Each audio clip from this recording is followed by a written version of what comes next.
The room was cold. Too cold. Bright white lights buzzed above, shining down on 6 creatures sitting inside a steel cage. Thick glass separated them from the control room. Cameras blinked red. Wires snaked across the walls. Something was watching. Then each creature was from a different world. One had 4 arms. Another had no eyes. One was made of slime. They all sat still until the doors opened again. 2 tall aliens entered. They were Kravari gray-skinned, tall with sharp spines, growing from their backs. Their black eyes never blinked. Their uniforms were spotless, marked with gold. Behind them walked a guard. In his hand, he dragged a boy in chains. The boy looked around 16. Dirty clothes, pale skin. His lip was bleeding. His eyes were brown, but something inside them was darker than any black hole. The taller Kravari stepped forward. "This one is human," he said coldly. The prisoners stared at the boy. Most had heard of humans. Some said they were wild. Others said they were clever. But most believed the same lie. Humans break easily. The Kravari general nodded at a screen. "This is the fear test. You will all go through it. We will see how your minds react under pressure. Pain, darkness, memory, horror." The slime creature trembled. The eyeless alien whimpered. "But this one," the general said, pointing at the human. "This one we saved for last, because we want to see if the stories are true." He turned and looked directly at the boy. "Human," he said, "show us what fear does to your kind." The fear test room was buried deep under the alien base. No natural light reached there. It smelled like oil and burning metal. A floating chair was placed in the center. Wires hung from the ceiling. The chair wasn't for comfort, it was for control. One by one, the prisoners were taken inside. First, the slime creature. It lasted 8 seconds. It screamed and melted into a puddle, then the 4-armed alien. It shouted in its own language, begging to be let go. The eyeless one fainted in 5 seconds. The Kravari were pleased. "Excellent responses," said one of the scientists. "Fear reaches them quickly." The general didn't smile. He was waiting for the human when it was the human's turn. Silence fell. He was unchained and pushed into the room.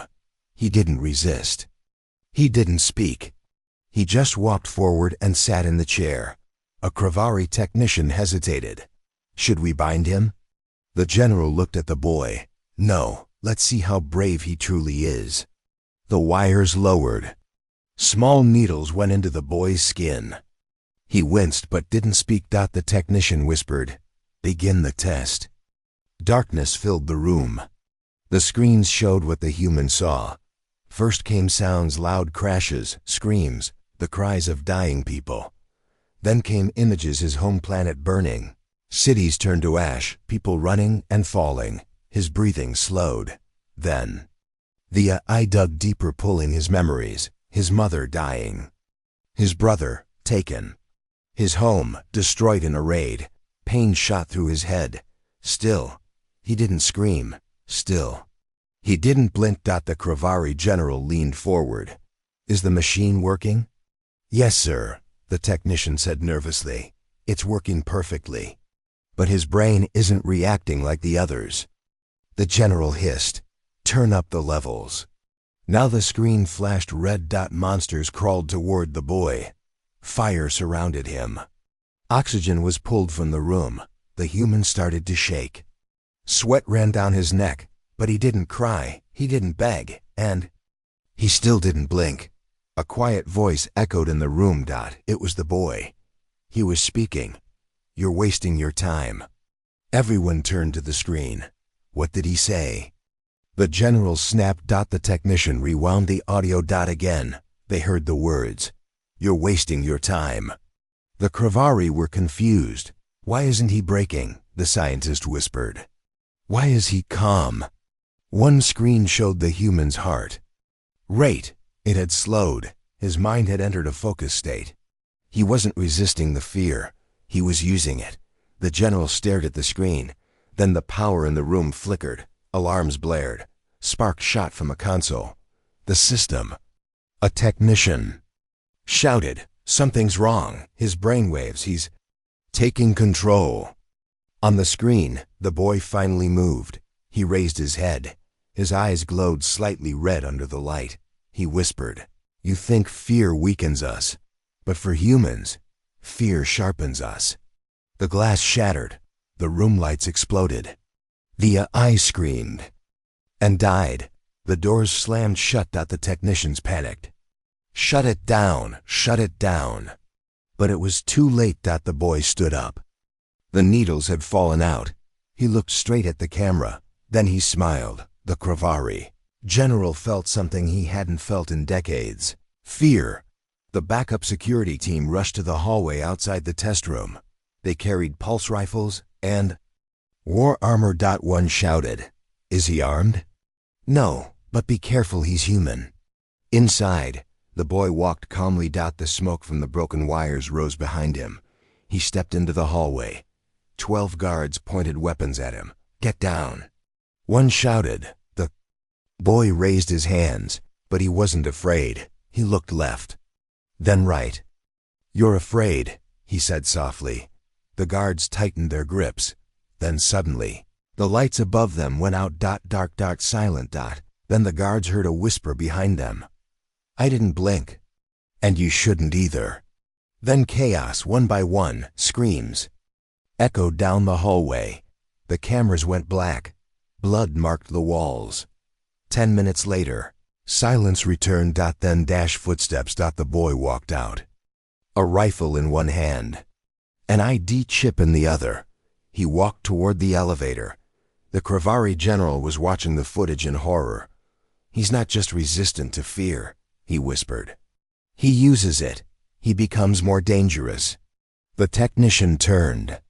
To him, "Should we report to the high command?" The general didn't answer. He looked down at his hands. They were shaking. The boy entered the control center. He didn't sneak. He walked straight in. 10 more Kravari officers turned toward him. One aimed a weapon. Another reached for the alarm, but the boy held up the ID chip. "This will shut down your base." They stared. "You're bluffing," one officer said. The boy stepped closer. "I was scared when I came here," he said. "Now you should be." He pressed the chip into the wall port. Red lights flashed. All doors unlocked. All cages opened. Sirens screamed. Prisoners from the test room escaped. Some ran, some hid. But one thing was clear: order was gone. And in the middle of it all stood the human. He didn't smile. He didn't shout. He just whispered, "Fear didn't break me. It made me." The Kravari general stood in his private shuttle, watching from above. His officers begged him to send troops to activate the defense grid. He said nothing. He just looked down at the base, burning from within. Then he turned to his assistant. "From this day forward," he said, voice shaking, "never test a human's fear. Never." The assistant nodded slowly. "Because humans don't run when they're afraid," the general said, almost in a whisper. "They become more dangerous." The Kravari slave ship Bonehawk floated above a desert planet, hidden behind a dust storm. Inside, the cargo bay was loud with noise chains, shouting, the buzzing of control rods. Dozens of prisoners sat in silence, afraid. Most were aliens. One was human. He sat near the back, his head down. His hands trembled. Sweat covered his face. A Kravari guard passed by and laughed. "Look at the human. He's shaking. Pathetic." Another one joined in. "I thought humans were dangerous. This one looks like he's going to cry." They laughed harder. But one alien prisoner, a small, cat-faced creature from Claren 6, kept watching the human. He didn't laugh. He saw something the others did in single quotes do that. The human wasn't panicking. He was counting. The human's name was RAN, that he had been taken 2 weeks ago after escaping the fear test facility. He tried to hide, but they found him and put him on Bonehawk, a Kravari prison ship. No one expected a second escape. The guards thought he was weak. They were wrong. Rin had learned something in the test chamber. Something powerful. Fear was his weapon. Now he would use it again. The guards left the cargo bay. Lights dimmed. The engines HUMMD. Rin whispered to himself. 10 steps to the back wall. 3 vents. 1 fuel pipe. He had memorized the ship's layout. Every night, he pretended to sleep but watched everything, how the guards moved. When they changed shifts, which walls hissed with heat. He waited for the right time. That time was now. At midnight cycle. The ship's lights blinked red. Routine refueling. Guards were busy. Rin slowly stood. The cat-faced alien beside him whispered, "Where are you going?" Rin didn't answer.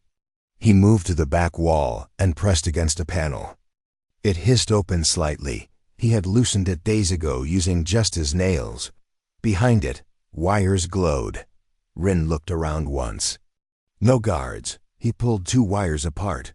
Sparks jumped. Smoke rose. The ship coughed once.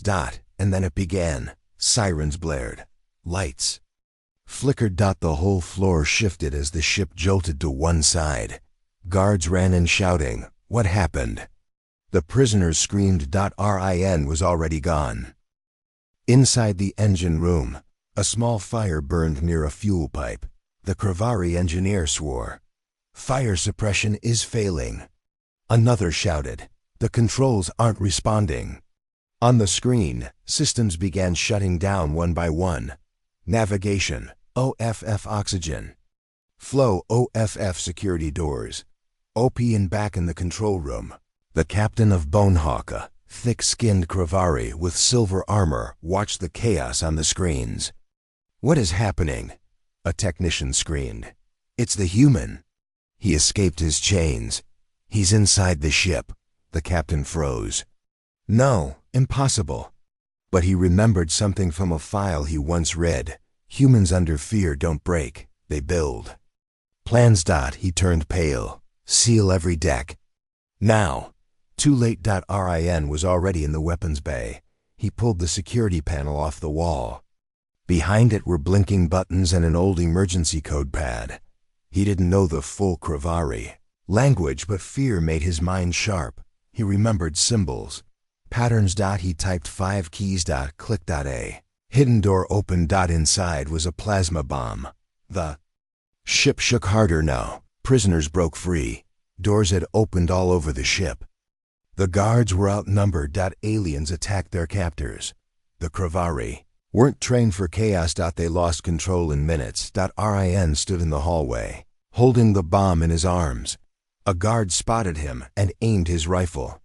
"Stop!" Rin didn't move. The guard shouted again, voice shaking. "You'll kill us all," Rin whispered. "Then don't follow me." He turned a corner and vanished. The ship's AI called for emergency landing. Engines overheated. Fire reached the lower decks. Prisoners poured into the escape pods. Some ran wild. Others followed Rin, hoping he had a way out. The Kravari captain looked at the system map. Everything was burning. And one message flashed across every screen. "Fear is not weakness. For humans, it's focus." Rin reached the hangar. Only one small craft was left. He placed the plasma bomb near the ship's main fuel core and set a 5-minute timer.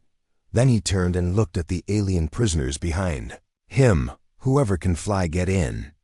The cat-faced alien stepped forward. "I can."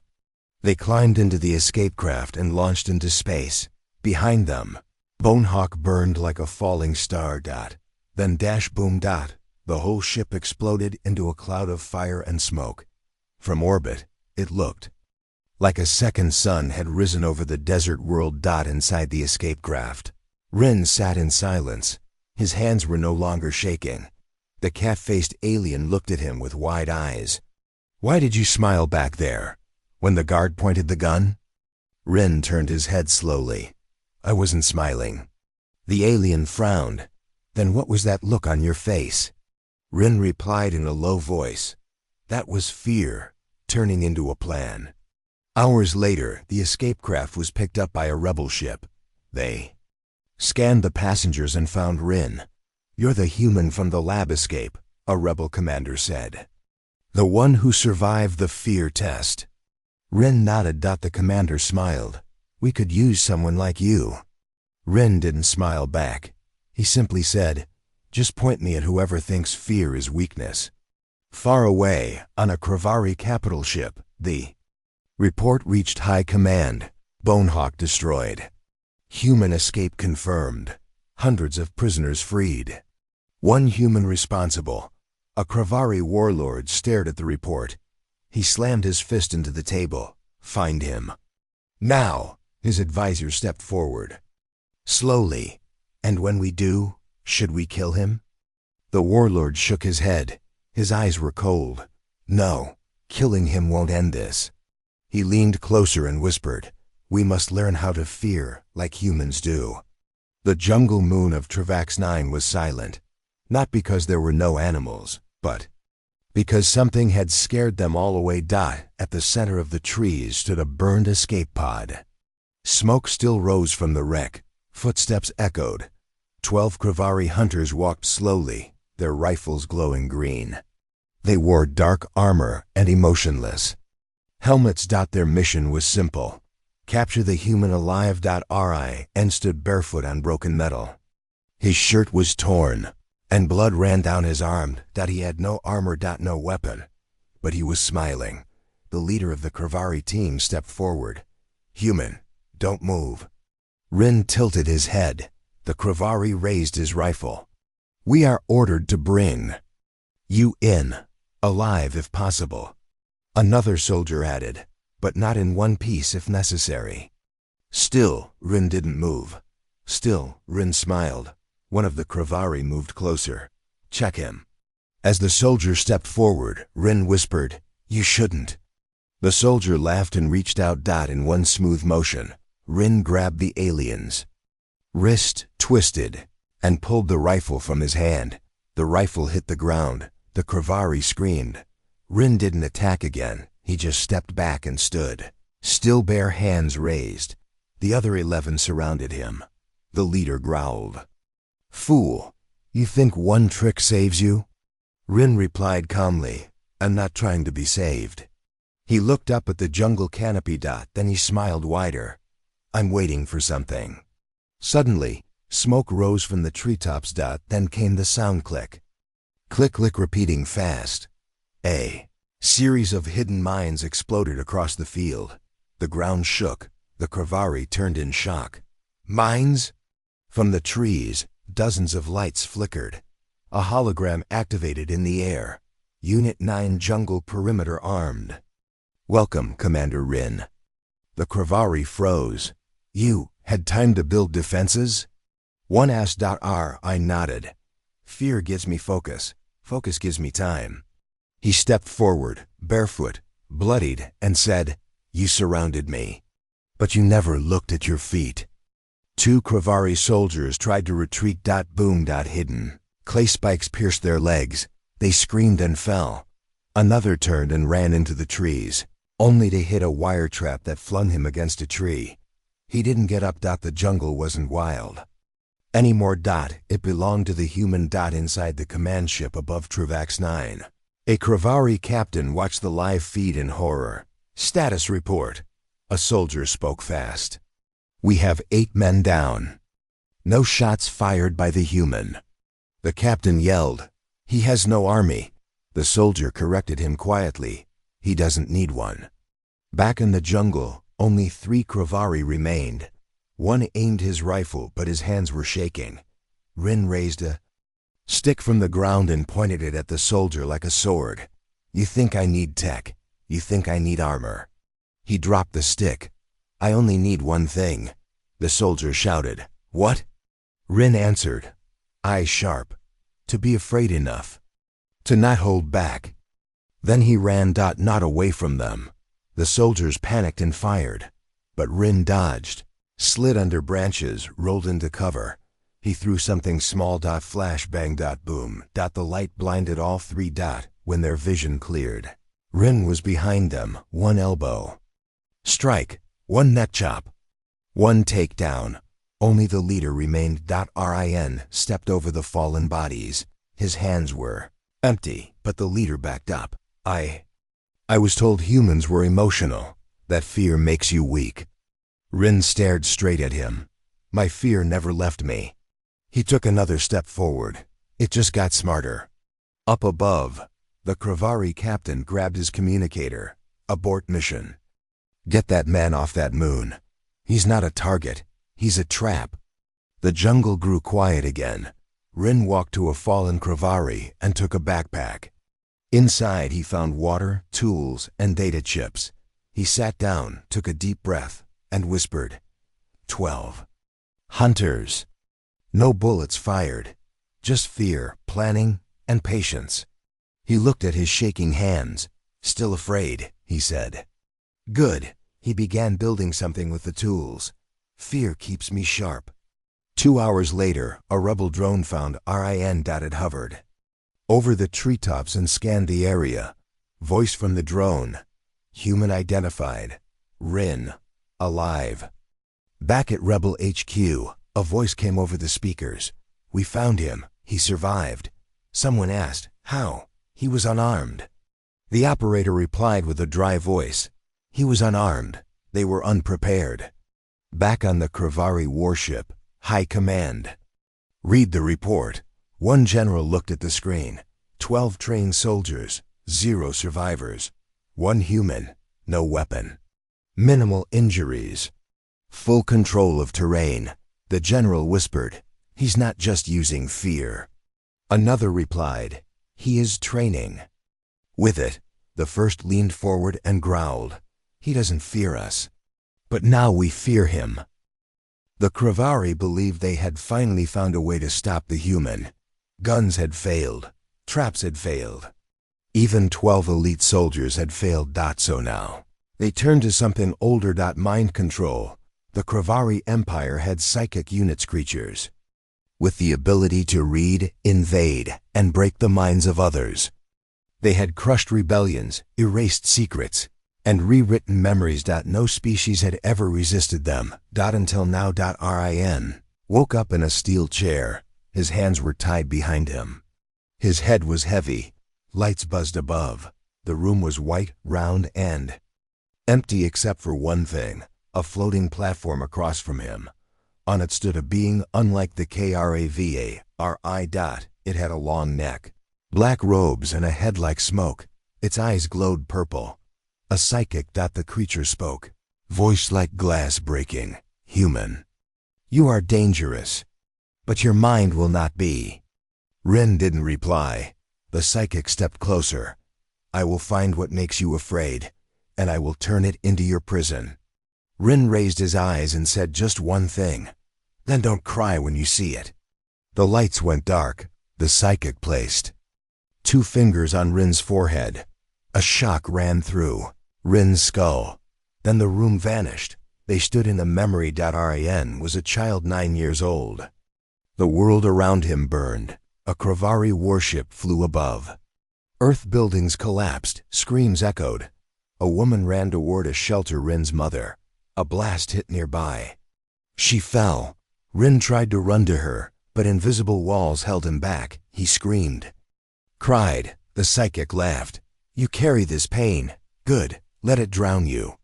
But something changed. The psychic stumbled. He looked down at his own feet. Fire wrapped around them. He gasped. This isn't supposed to happen. Rin's voice echoed deep, calm, steady. You entered my fear. The psychic's hands trembled. I control it, he said. Rin appeared beside him. No longer a child, but a man. Calm, focused. He looked the psychic in the eye and said, no, I do. The world shifted. The fire stopped. Now, they stood in a battlefield. Hundreds of dead soldiers, alien and human. Blood everywhere. The psychic turned. Where are we now? Rin stepped past him, quiet and slow. This is my mind's core, he said. The place I built inside fear. The psychic tried to move, but his feet stuck to the ground. Chains rose from the floor, wrapping around his arms. No, no. He shouted. Rin looked at him without emotion. I told you not to cry. Back in the real room, Rin sat still. The psychic screamed. Eyes wide, arms shaking. He fell backward, foam at his mouth. The Kravari guards rushed forward. What happened? The psychic gasped. He's not a man. He's a weapon. Fear. Made solid. Then he collapsed. Dead. Rin opened his eyes. The ropes on his hands had melted. He stood. The guards aimed their guns, but none fired. One whispered, "He broke the mindbender." Another said, "We need to get out." They ran. Rin stood alone in the white room. He looked at the dead psychic. He whispered, "You tried to trap me in my fear, but that's where I live." Meanwhile, in orbit, a Kravari battleship watched the station below. Inside the command deck, an officer watched the heart monitor. "Sir, their psychic is dead." Brain imploded. The admiral froze. "He didn't kill him with weapons?" "No, sir. Just thoughts." The admiral sat down slowly. "Evacuate the station," he said. "That human is more dangerous than a fleet." Rin walked through the empty halls of the psychic facility. No alarms. No enemies. They had all fled. He stopped near a mirror, looked at his reflection. He still looked tired. Still looked human, but his eyes were different now, colder, stronger. And afraid. Still afraid. He touched the wall and whispered to himself, "Let them try again. Every time they push into my fear, I'll pull them deeper in." Far away, in the Kravari capital, the High Council met. 12 generals. A single hologram showed Rin's image. One general stood. "We must strike now, burn his hideouts, destroy his allies." Another whispered, "How do we fight something that gets stronger with fear?" A third voice, older, said quietly, "We don't fight him." All turned. The old general leaned forward. "We learn from him." The rebel base on Outpost Sigma 3 was quiet, too quiet. A sandstorm was approaching. Wind howled through the rocks like wolves. Everyone was tense. Rin stood at the top of a ridge, wearing nothing but a black shirt, boots, and a scarf. No armor. No helmet. No gun. Below him, smoke rose in the distance. Rebel scouts confirmed it. A Kravari plasma tank was coming. No one had ever stopped one without heavy weapons. And Rin had nothing. Inside the base, the commander panicked. "Why is the human out there? Alone? Pull him back." A tech said, "He went up there by choice." "What? He has no gear." The tech swallowed hard. He said, "I don't need gear. I have fear." Rin looked down at the canyon path. Dust clouds. Cracking sounds. The plasma tank rolled forward, massive, thick, glowing red. Behind it marched soldiers. They spotted Rin. One laughed. "One man?" Another said, "No cover, no weapon, he's done." They aimed their rifles. Rin didn't move. He closed his eyes and breathed. 5 hours earlier. Rin had no weapons left. The rebels were out of supplies. Communications were down. He walked into the base's junkyard, hands in his pockets. Scraps, old parts, burned wires. He smiled. Good, just enough. He grabbed a broken fuel rod, 2 power cells, and a shattered drone wing. Then he began building. With shaky hands, driven by fear. Back to now. The plasma tank turned its turret toward Rin. A loud charging sound filled the air. Blue light formed at the barrel tip. Inside the base, rebels watched from security feeds. "He's going to die," someone whispered. The commander slammed the table. "Why doesn't he run?" An old rebel muttered. "Because he's not afraid of dying. He's afraid of failing." Rin opened his eyes. He stepped forward, just once. The tank fired. A blast of pure plasma tore through the air. The ridge exploded in flame and smoke. Dust covered the screen. Silence. "Target neutralized," a Kravari soldier said. But then, something moved out of the smoke. A figure walked. Burned, bleeding, but standing. Rin. He tossed something small, a blinking cube straight at the tank. Too fast to react. Boom. The tank's front half lifted into the air and crashed down sideways. Fire burst from its vents. Soldiers panicked. What was that? A second explosion came from underneath. The fuel rod he had planted, earlier hidden in the rocks. The tank melted from within. Rin dropped to one knee, breathing hard. He whispered, "Fear made me fast, focused, sharp." The soldiers raised their guns but hesitated. He took out the tank, alone. They looked at each other. One dropped his weapon. Another ran. Soon, they were all retreating. The rebels inside the base couldn't believe it. They rushed out. The commander knelt beside. "Rin, you stopped a plasma tank with trash?" Rin looked up, eyes tired. Double quotes, no, with fear. That night around the fire, rebels sat in silence. They didn't cheer. They didn't laugh. They just watched the human quietly building something again. The old rebel walked over. "You don't sleep?" Rin shook his head. "Not much." The old man asked, "Aren't you tired?" Rin replied, "I am." "Then why keep going?" Rin looked up at the stars. "Because every time I'm afraid," he said, "I know I'm still alive. And if I'm alive, I can still fight." Meanwhile, far across the galaxy, a Kravari commander read the report. Plasma tank destroyed. No heavy weapons used. Casualties, 47. Enemy combatant, 1 human. He whispered, "We sent steel." He sent fear. His assistant said, "Permission to request another unit?" The commander said nothing. Then he slowly replied, "No.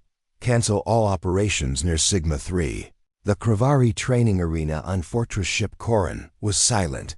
The lights dimmed to red. Thousands watched from behind armored glass. Today's match was different. It wasn't for training. It was for elimination. And it was against a human. Rin stood alone in the middle of the arena. His ribs were wrapped in bandages. Blood stained the cloth. He had no armor. No shield. Only a small knife strapped to his leg. In the shadowed tunnel across from him, footsteps echoed. Heavy, slow, powerful. Then it stepped out. Commander Brack, over 8 feet tall, covered in thick green scales, cybernetic arms, a scar across one glowing eye. The crowd cheered. Brack had never lost a fight. He didn't take prisoners. A Kravari announcer shouted, "The human has refused armor, refused backup. He enters this battle alone. He will not leave it the same." The crowd laughed. But inside the arena, Rin didn't laugh. He stared at Brack and smiled. Brack stepped forward. "You're already bleeding," he growled. "Why fight me now?" Rin took a slow breath. "Because I'm scared." Brack raised an eyebrow. "You admit it?" Rin nodded. "I'm afraid of losing. Afraid of dying. Afraid of failing." He took a single step forward. "And that fear will guide every move I make." The horn sounded. Brack charged. His footsteps shook the ground. Rin ducked. Brack's first punch shattered a steel pillar behind Rin. The human rolled to the side. Wincing, pain shot through his ribs. His vision blurred. But his eyes stayed locked on Brack. Grabbed Rin and slammed him into the wall. The glass cracked behind his back. Blood filled Rin's mouth. He gasped, but didn't beg. Brack roared, "Break! Just break already!" Rin whispered, "Not yet." Then he bit down. Not in pain, but on a metal pin hidden in his mouth. Tiny sparks exploded on Brack's chest. He stepped back, surprised. Rin had placed a charged small homemade from the moment Brack grabbed him. The small shock threw the big alien off balance. Rin limped forward and kicked his knee. Brack roared and swung. Again. Rin ducked. Barely. His shoulder dislocated. Still, he moved. Still, he planned. Still, he used every second of pain. Up in the control room, a Kravari officer asked, "Why doesn't he fall?" The chief scientist answered, "His body should have collapsed by now. But his brain is locked in a high-focus survival mode." "You mean fear?" The scientist nodded. Slowly, yes, his fear is helping him win. Back in the arena, Brack grabbed Rin by the throat and lifted him high. "I've crushed tanks with less effort." Rin choked, struggling to breathe. Then his hand reached Brack's face. "And?" "Scratch. Just a scratch." Brack laughed, but then he froze. What did you?" His eye began to burn. Rin had coated his fingers with acid, powder taken from the training room's cleaning gel. The scratch hit Brack's eye. He dropped Rin, screaming. The crowd gasped. Ryan landed hard. Every bone screamed. He dragged himself across the floor and picked up the knife from his boot. Brack stumbled, covering his eye. Rin didn't attack yet. He waited. Watched. Calculated. Fear made him patient. Brack turned. Blind with rage, he charged again. Rin sidestepped and slashed. Once. Twice. 3 times. The knife moved with speed, fear-fueled precision. Blood poured from Brack's leg. He fell to one knee. Rin stood above him, shaking, barely breathing. "Now," Rin said, "I'm still afraid." He raised the knife. "And you should be too." Silence. Then the blade dropped. Rin didn't kill him. He stepped back. The arena stayed quiet. Brack fell unconscious. The announcer's voice shook. "Winner is the human." Later, in the medical wing, Rin lay in a bed, hooked to machines. His body was broken, but his mind was calm. The doctor said, "You should be dead." Rin opened one eye. Not today. In the Kravari High Chamber, generals reviewed the arena footage. One slammed the screen. He was bleeding, unarmed, alone. He still won. Another whispered, "This isn't luck." A third added, "His fear isn't weakness anymore. It's becoming his strength." On another planet, a young rebel soldier watched the battle replay. She whispered to her team, "He used fear like a sword." They all nodded. That day, across rebel networks, a new code name spread. Not human, not prisoner, but fearborn. The rebel base on planet Duralis 5 sat deep underground. Steel walls, air vents, backup power, a full defensive network. But none of it mattered now, because the Kravari fleet had found them. In orbit above the planet, 5 Kravari bombers hovered in silence. They didn't send a warning. They didn't ask for surrender. They just opened the bomb doors and dropped fire. Rin sat at a metal table, eating cold protein bars. A sudden alarm blared. Red light filled the room. Boom. The ceiling shook. Dust fell. A voice shouted over the speakers, "Incoming strike. All units to bunkers." Another voice followed, "Wait, one human is still in the upper sector." Rin stood calmly. He didn't run. He didn't panic. He just whispered, "They found us." And he walked into the fire. Above ground, the Kravari commander watched from his ship's camera feed. "Hit Sector 4, he ordered. That's where the human was last seen. The first bomb hit. Boom. The entire section exploded. A massive fireball rose. "Direct hit," said the gunner. "Target is vaporized." The commander nodded. Fear can't help him now. But fear wasn't helping Rin. It was guiding him. Inside the collapsing base, fire tore through the corridors. Walls melted. Oxygen lines burst, but Rin moved with purpose. He knew every exit, every twist. He had memorized the base layout weeks ago. Just in case. Fear had told him to. A support beam collapsed behind him. He jumped over it, flames licking at his heels. His shirt caught fire. He tore it off and kept running. Smoke filled his lungs, but he didn't stop. In a side room, 2 rebel medics were trapped. They banged on a door that had jammed. Suddenly, crash. Rin kicked it open. "Out," he said, coughing hard. They stared at him. "You're alive?" He nodded once. "Move." The hallway exploded behind them. Down. In the command bunker, officers watched camera feeds flicker. "Fire in levels 3 through 6, said the tech. "Anyone alive?" "Unknown. One signal still moving." Everyone turned to the screen. "It's Rin." Above, the Kravari bombers circled back. "We destroyed the top level," the pilot said. "But internal movement is still detected," the commander frowned. "Drop 2 more bombs.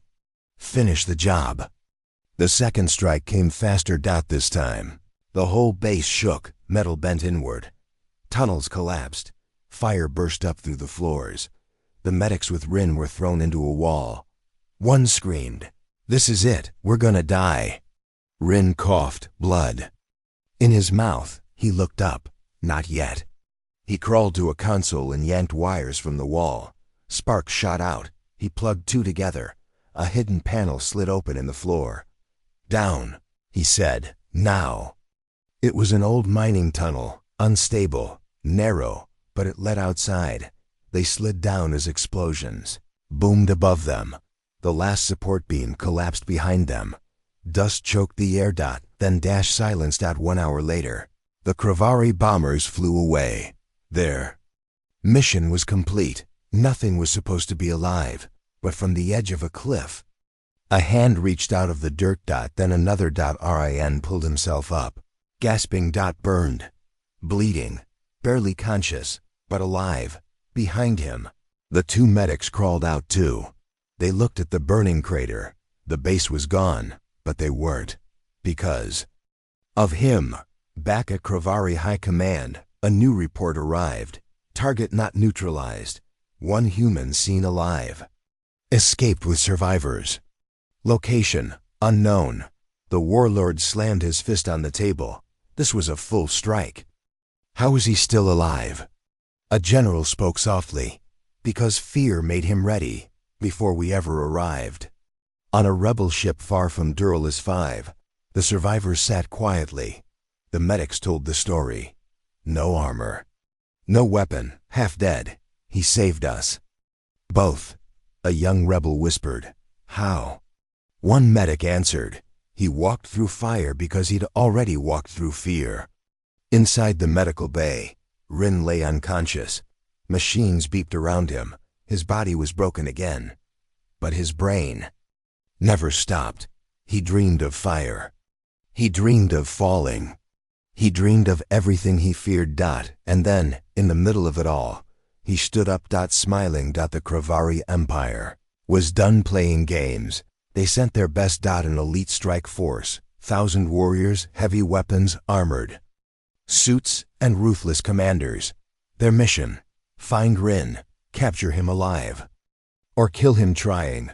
On the barren world of Zalkar Prime, the hunt began. Rin moved like a shadow through rocky canyons and dead forests. He was weaker than ever. Broken bones, burns, and exhaustion marked his body, but his eyes burned brighter than ever. The Kravari hunted him relentlessly. They surrounded him, trapped him in a narrow pass. Human. The commander's voice echoed. Give up, there's no escape. Rin looked around. No weapons, no armor, just the desert wind. He smiled. The commander laughed. Fear made you strong? Now you will see true fear. He raised a plasma cannon and fired. The blast tore into the rocks behind Rin. Rin barely moved. He heard the soldiers rushing in. Silence. The soldiers didn't expect it. Rin had disappeared. They found him minutes later, sitting calmly on a rock. The desert sun burned his skin. A dozen Kravari circled him, their rifles ready. Rin looked up. He said quietly, You think I'm alone. But fear is never alone. He stood. The ground trembled. A sound rose from the nearby caves. Suddenly, hundreds of rebel fighters exploded from the shadows. The Kravari soldiers panicked. Rin smiled. He stepped forward, raising his hands. Fear made me fight. But it also made others fight with me. The battle was brutal. Kravari fire lit the sky. Rebels charged with energy weapons and grenades. Rin fought in the middle. No armor. No weapon but his mind and fear. He moved faster than any soldier. He dodged bullets. He Through punches that shattered bones. The Kravari commander watched, furious. How does one man lead an army? He called for a retreat, but it was too late. The rebels won. After the battle, Rin stood on the hill, wounded but victorious. The rebels cheered. The Kravari retreated in fear. In the shadows, the Kravari warlord whispered, "He is not just human. He's the fear we never understood." Rin looked at the stars. He whispered, "Fear did not break me. It made me whole." The end.